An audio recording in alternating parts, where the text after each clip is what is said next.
Hey guys, welcome to today's Legal 101. Being a Thursday, it is on environment and land law. Now picture this. You're a tenant. You're running a big business on particular premises. Your landlord is the owner of the land, okay? The landlord has taken a loan with a bank and used that property that belongs to him where you're operating your business as a tenant as security. Okay? Then the landlord defaults. And of course, the bank moves to exercise its statutory power of sale. They issue the landlord with a 40-day notice to sell. It is not honored. They instruct auctioneers to begin the process of selling this property. The auctioneers advertise in a newspaper. People start making their way to these premises, and because you're the one who's there every day, working there, it's your business you're running over there, you start to see them, and that's when you realize the property is about to be sold at a public auction. You run to the Environment and Land Court. Big mistake. You run to the Environment and Land Court and you say, I want the bank stopped, restrained from selling this property. Why? Because my business is under jeopardy, and two, because nobody told me there was going to be a sale. That under section 96, the bank is supposed to tell several people, including myself as the lessee, or even sublessees, that this property is up for sale because the landlord has failed to make payment as required. The bank, of course, puts up a defense. They file a replying affidavit in defense of their actions. They say, first of all, you're before the wrong court. I already told you, big mistake. You're before the wrong court. For this issue, you should have invoked the civil jurisdiction of the High Court. Okay? They say this jurisprudence. When it comes to matters charges, mortgages, the right place to go is not the Environment and Land Court. Environment and Land Court looks at both issues and says, but the use of this property currently is vested on the tenants. They will lose business. For now, I'm going to allow the prayers they seek.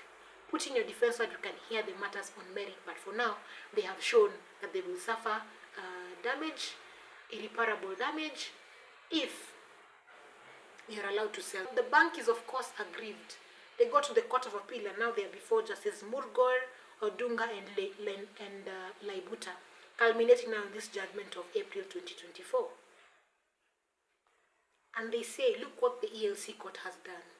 It has said it has jurisdiction, powers to determine issues emanating from a charge document. So let us know what is the correct position. The Court of Appeal relies on numerous decided cases and points out that this is what the law is.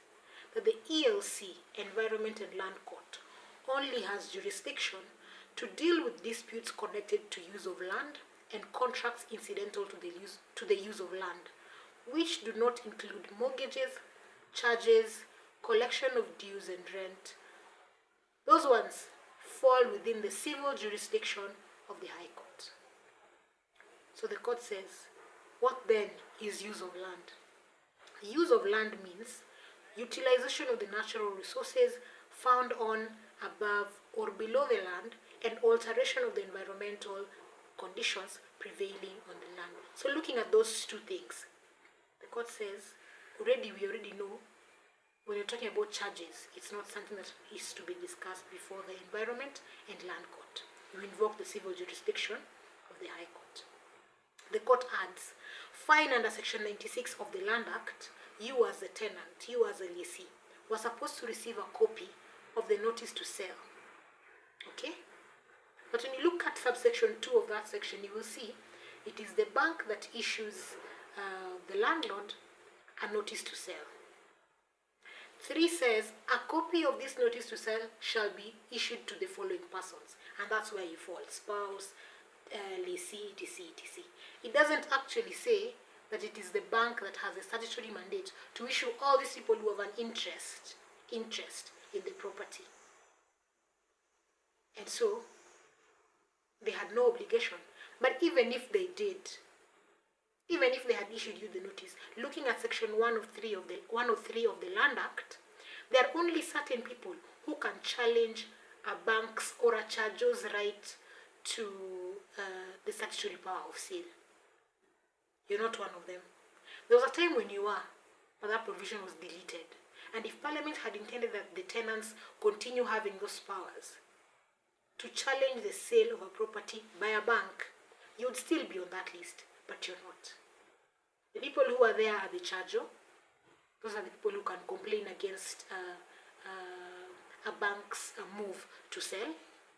The spouse of the charger, if at the time of execution of the charge instrument, spousal consent was needed. And number 3, the bankruptcy trustee of the estate of the charger, if the charger is bankrupt.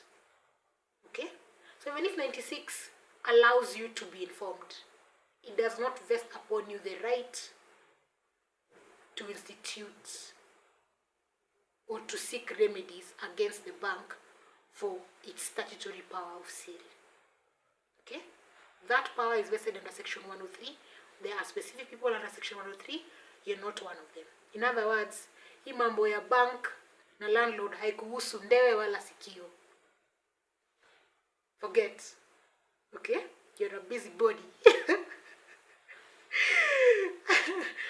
Then, it made me think, what about executors and representatives of the estates of a deceased person? What's the best way forward if you're an executor or personal representative of the estate of a deceased person, and the deceased passed away and you didn't know they were even defaulting, you had no idea they had used the house, which perhaps was supposed to be bequeathed to somebody else or was going to be distributed in a particular manner to certain beneficiaries, was being used as security. You don't know.